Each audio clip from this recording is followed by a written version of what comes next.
In this new video series, we're gonna look at knockout highlights, and we're gonna talk about the mistakes acutely that the boxer on the receiving end of that knockout made that got them clipped. There's gonna be some general stuff, wrong guard for the wrong range, bad punch selection, not laying in their defense, but we're gonna approach this by a case-by-case basis. This is a fun exercise in taking extreme accountability for your boxing. Remember, if you get hit with a hard, clean shot, it's not because the other guy did something so good you couldn't have defended it, it's because you made a mistake. And if we can recognize and highlight those mistakes, then hopefully you'll learn something and have success when you fight.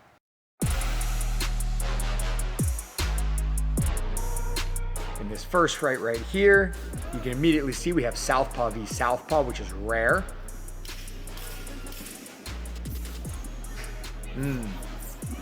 You see Blue Gloves makes a series of mistakes that gets him knocked out. So here we get to watch it a second time. You'll see he throws a big right hand and he falls over his lead foot with it. And then he recovers by using that momentum to throw a big rear hand. When he's off posture, he's vulnerable to getting hit. He doesn't layer in his defense, probably because he's exhausted. This looks like a brawl. They've both got some damage on their face. And because he is off balance, he is out of stance, he is not layering in his defense. These are the series of mistakes that lead him to getting knocked down. Too little, too late with that high guard.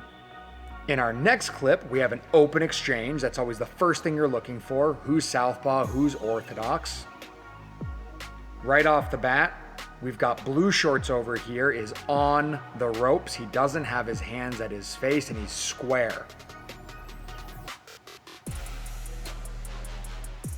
Wrong guard for the wrong range. Doesn't have his base under him. Isn't intelligently defending himself. Good call from the ref, get it in there. You see it again. He's square. Wrong guard for the wrong range. Poor punch selection. Doesn't have his base under him. That guard is not dynamic and active. Of course, he's on the receiving end of that knockout. We have another Southpaw v Southpaw. This is getting more and more common as Southpaws become more prevalent.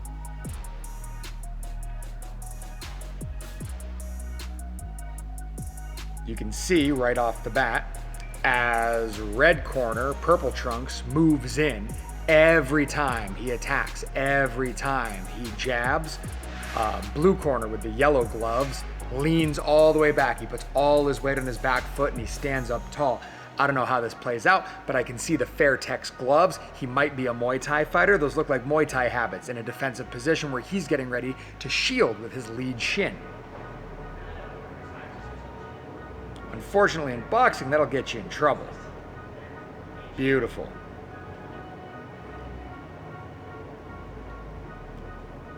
Excellent. Hooks and uppercuts right through that guard. That guard's not dynamic. He's standing on the line. He's letting his opponent lead.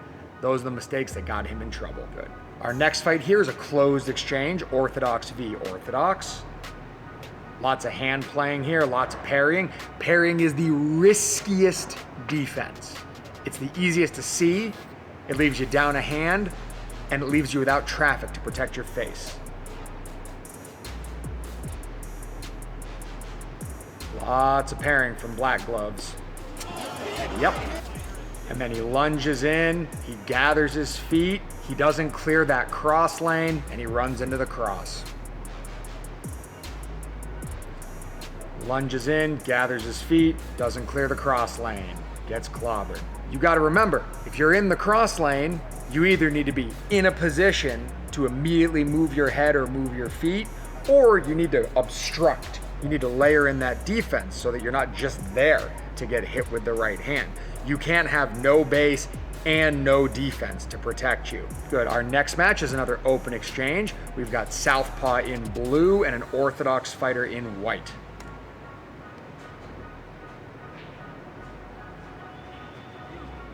Good, some feints from, good setup. Let's see that again, that happened real fast. So you see right off the bat, Blue Trunks over here reaches with both hands as White Trunks feints. Beautiful. Guy got caught just standing in front of him and biting hard on feints. Don't do that. You can see he reaches both hands when he lunges in. That happens really, really quick. But again, this is a case of wrong guard for the wrong range. If you're in range or somebody's stepping into range, you either need to be there with that high guard up. You're in range, you're in the middle distance, or you need to be ready to exit or to occupy them.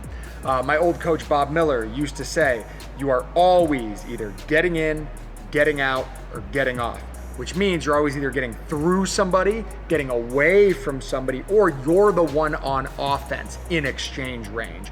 You're never just hanging out in exchange range and defending. That's incredibly risky. Our next fight is double orthodox. I identify all of this stuff at the start of these highlights because it matters for positioning. It matters for where their feet are. It matters for their posture. It matters for how they exit from exchanges. You should check out our Why Southpaw is Different video if you'd like a deeper explanation of this.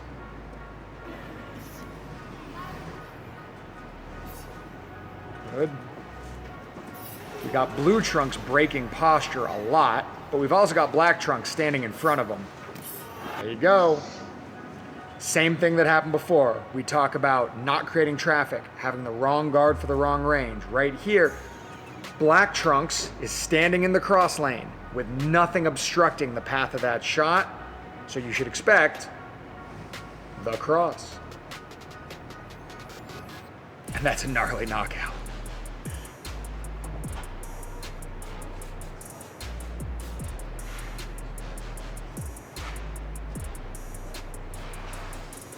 Good, once again, we got a case of wrong guard for the wrong range. You can see the gentleman with the long hair is in range to get hit. He's getting hit and he's keeping his hands out in front of him in that outside guard like he's ready to jab and parry and exit with his feet. But his opponent's already on him. He needs to make the adjustment and he's just too slow.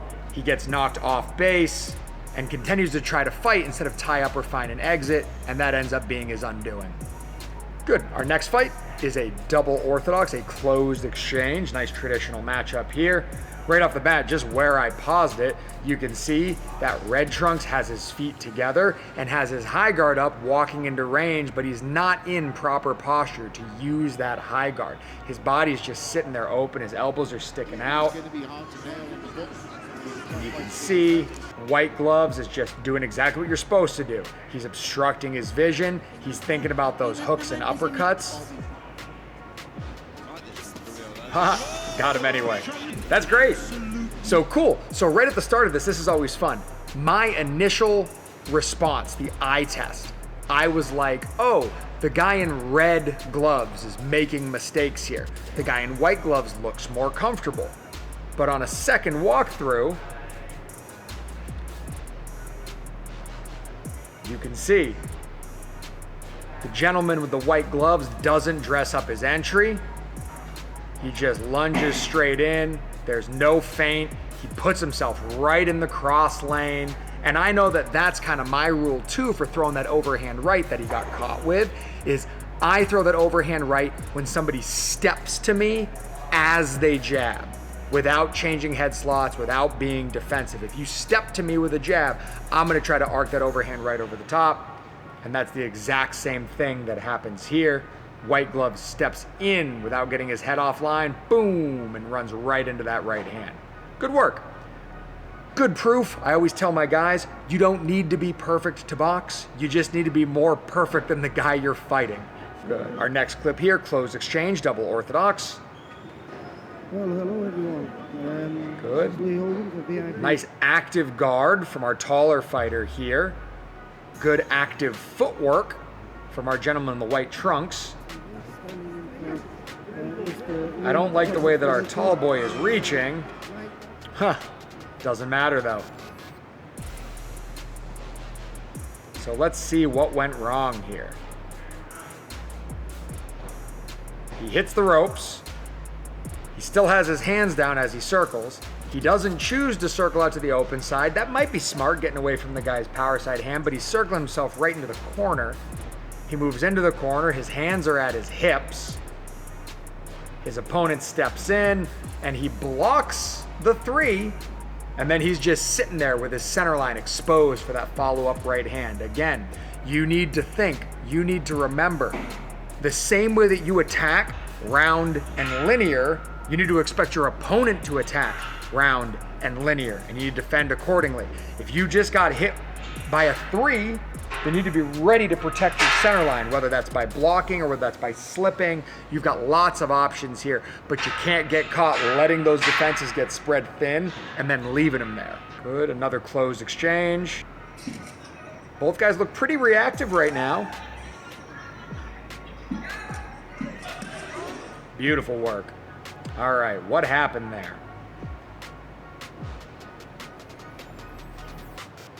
So I can already see whenever Blue Glove slips to his close side, he doesn't have his hands up.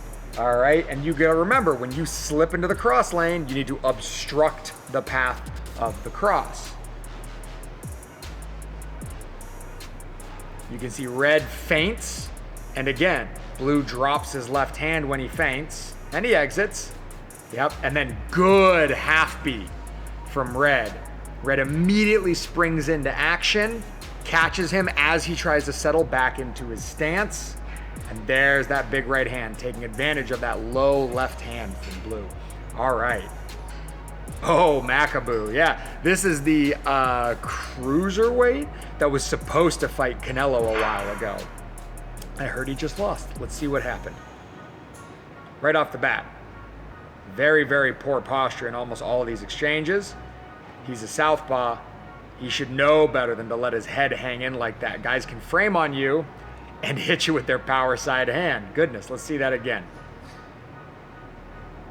Yep, gets framed on. Yep, and then gets caught as he's trying to recover from that hand, that lead hand of his opponent that's always framing and pushing and shoving.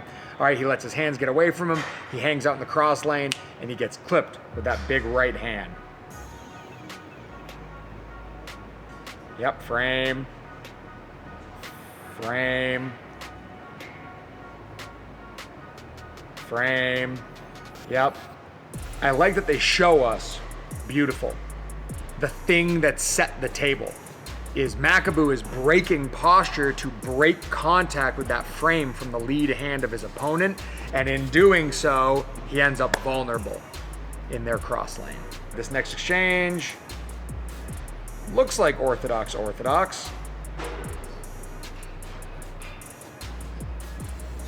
I don't like the lack of urgency from Black Trunks. He's on the ropes, the ref breaks him, he has a chance to walk to open space, and he chooses to just stand in the corner there. Not a dynamic guard, he's just got his hands up for show. I'd like to see the rest of the fight that got him to that point where he looked that vulnerable. Slugfest from the Philippines over here.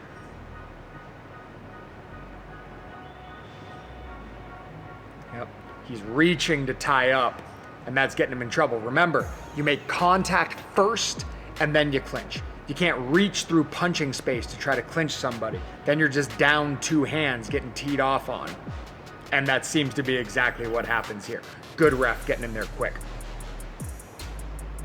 So you can see, he reaches to tie up. He reaches to tie up. And he's getting clobbered the whole time. We talk about this in our clinch video. What is your first defense to the clinch? Extreme violence. I think Black Trunks is standing up a little tall. I like seeing a little more bend in the knees when somebody's fighting. You want to be in a position to generate and absorb force. Good. Black Trunks is trying to shoulder roll, but he's too square to start. You need to be more bladed if you're going to depend on that shoulder. Otherwise, straight punches will still catch you.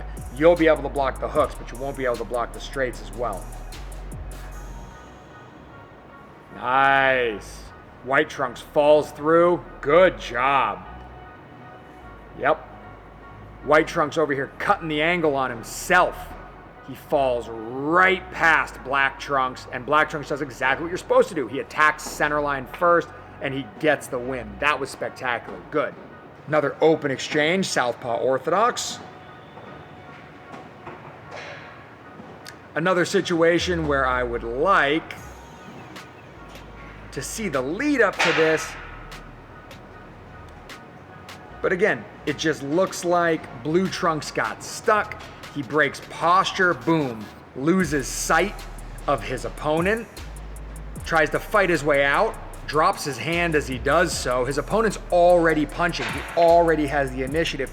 You need to establish a strong defensible position before you start attacking again. You can't attack blind. You don't know what's coming your way. And he gets punished for it. Good, another closed exchange here. Orthodox from the Ukraine. This looks like a slobber knocker. We got both guys hooking on the line here. Hook on the line, and that's great. If you're gonna hook on the line, you need to layer in your defense. Every time Blue Trunks tries to throw that 3, his right hand drops. His right hand drops. His right hand drops. Yep. The guy fighting him just did what he did, and because he was more disciplined with his hand positioning, he got the better of it. Bang. Bang. Beautiful. So the channel that this highlight came from is called Legend Fights. I'm subscribed to Legend Fights. It's a really good way to kind of pop quiz myself on my boxing knowledge. Whenever they release these knockout highlights, if I look through them and I don't understand why somebody got knocked out, there's a misunderstanding or a gap in my knowledge, and I need to address that. You can do the same thing. You should definitely subscribe. We'll link them in our description or our pinned comment, depending on how this all comes out. So go ahead and put some comments down below if there's a specific fight or a specific knockout that you'd like me to look at, you'd like me to talk about, maybe why that happened, the mistakes that were made that led to that. Check out our Ko-fi account if you'd like me to break down your sparring or your fights or your training, so I can also help to address errors that you're making before they get you in trouble like the folks in this video. Stay tuned for more good things coming. We're going to get back on track with our road to 100, and stick around to learn something so that you too can have success when you fight.